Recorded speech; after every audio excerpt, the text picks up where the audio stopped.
Hi hello అండి, welcome to my channel. Please like చేసుకోండి.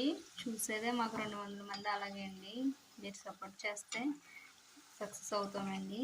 Please అండి.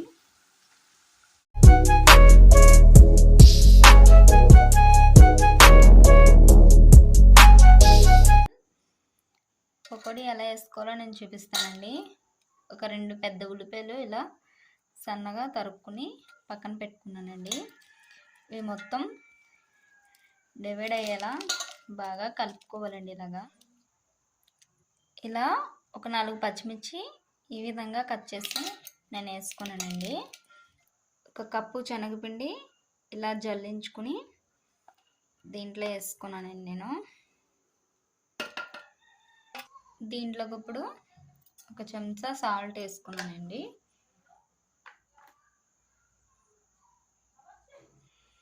లైట్గా పసుపు, ఇవన్నీ వేసుకుని బాగా కలిసేలా కలుపుకోవాలండి. మొత్తం వంట సోడా ఉంటే వేసుకోవచ్చండి. మొత్తం కలిసేలా కలుపుకుని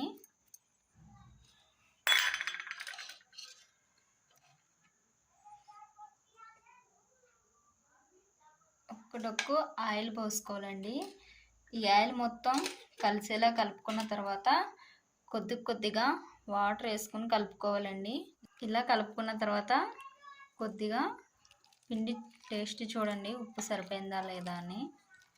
పిండి అయితే రెడీ అయిపోయిందండి. ఇది పక్కన పెట్టేసుకున్నాం.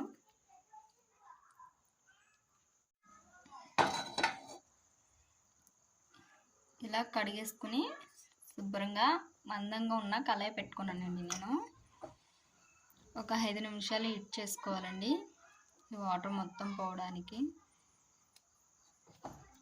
ఇలా పోయిన తర్వాత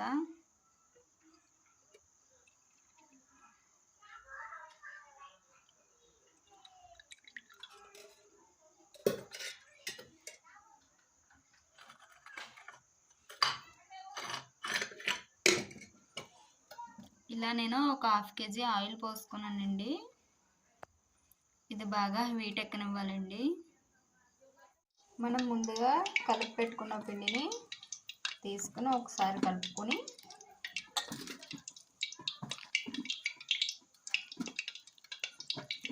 ఇలా కలుపుకోవాలండి, బాగా కలిసేలాగా.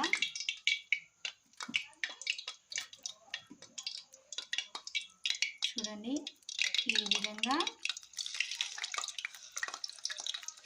ఇలా వేసుకోవాలండి.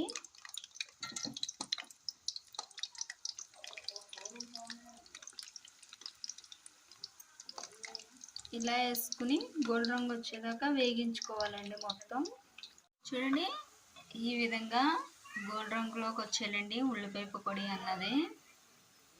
ఇలా పక్కకి తీసేసుకోండి. చూసారు కదండి, ఈ విధంగా రావాలండి ఉల్లిపాయ పకోడీ.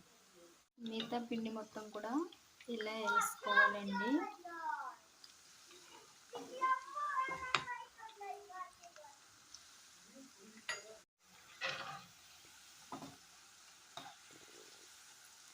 చూడండి, ఇలా అటు ఇటు కలుపుతూ వేగించుకోవాలండి గోల్డ్ రంగు వచ్చేదాకానే.